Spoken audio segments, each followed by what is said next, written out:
Everyone, কেমন আছো সবাই? আমি এসেছি বেড়াতে, আর বেড়াতে এসে ডায়েট করা আমার একদম পোষায় না। আর আমি এমনিও একটুখানি মানে ডায়েটের থেকে দূরে থাকি। হ্যাঁ, আমি একটুখানি হেলদি লাইফস্টাইল মেনটেন করি ঠিকই, কিন্তু ডায়েট থেকে দূরে থাকি। সো আমি এখন ঘুরতে এসেছি, ঘুরতে এসে আমি অত হেলদি লাইফস্টাইল মেনটেন করতে পারবো না, তো আমি খাওয়া শুরু করেছি।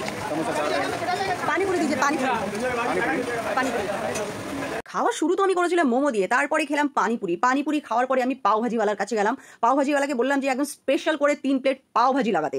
আর আমি দেখছিলাম আমার আগে যাতে যাতে বানিয়ে দিচ্ছিল অতটা স্পেশাল বানাচ্ছিল না, কোনো রকমে বানাচ্ছিল। তো আমাদের 3 প্লেট অর্ডার ছিল, একদম 3 প্লেট সামনে থেকে দাঁড়িয়ে তৈরি করিয়েছি যে সুন্দর করে করবে। তো ভাজিটা তো রেডি করে রেখেছে, দেখতেই পাচ্ছ প্লেটে, কিন্তু পাওটাকে আমি বললাম আরো সুন্দর করে দিতে। আর ভাজির ওপর দিয়ে আমি বললাম একদম বড় বড় টেবিল স্পুন দুটো করে বাটার দিতে, সেটাও দিল। তো আরামসে এখন আমাদের পাওভাজি সার্ভ হয়ে গেছে, আর আমরা শুরু করেছি পাওভাজি খেতে। মানে এই পাওভাজি যে কি পাওভাজি জানি না, কি মনে হলো ওই দিন আমার, মানে আমি এতটাও কিন্তু জাঙ্ক ফুডের ফ্যান নই, বাট আমার মুম্বাই এসে মনে হলো যে এগুলো যদি না খাই তাহলে কোথাও না কোথাও একটু মনে হচ্ছিল লাইফটা বৃথা। লাইক হেলদি লাইফস্টাইল মেনটেন করি ঠিকই আমি, কিন্তু তার মানে তো এটা নয় যে লাইফটা কম্প্রোমাইজ করতে হবে। বলো, লাইফটাকে তো কম্প্রোমাইজ করা চলবে না। কোথাও গেলে বেড়াতে গেলে সেখানকার ফুড তো টেস্ট করতে হবে, সেখানকার ভালো ভালো খাবার খেতে হবে, এনজয় করতে হবে।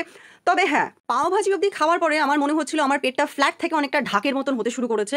সো আমার মনে হলো যে এখন একটু খাওয়াটা বন্ধ দিয়ে একটু সমুদ্রের ধারটা ঘুরে আসি।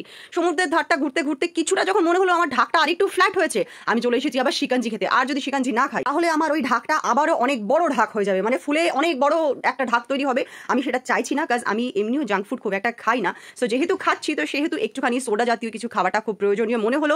আর এগুলো তো এক্সকিউজেস, অ্যাকচুয়ালি আমার অ্যাকচুয়ালি খেতে ইচ্ছে করছিল। এখন কি বলবো, এছাড়া তো আমি তোমাদের কিছু বলতে পারবো না এখন, নইলে তোমরা আমাকে বলবে যে এই যে এত জিম করে দেখাও, এই যে এত হেলদি লাইফস্টাইল দেখাও, তারপরে এত কিছু খাচ্ছ, ওই কথাগুলো শুনতে চাই না, সেজন্য শিকাঞ্জি খাচ্ছি।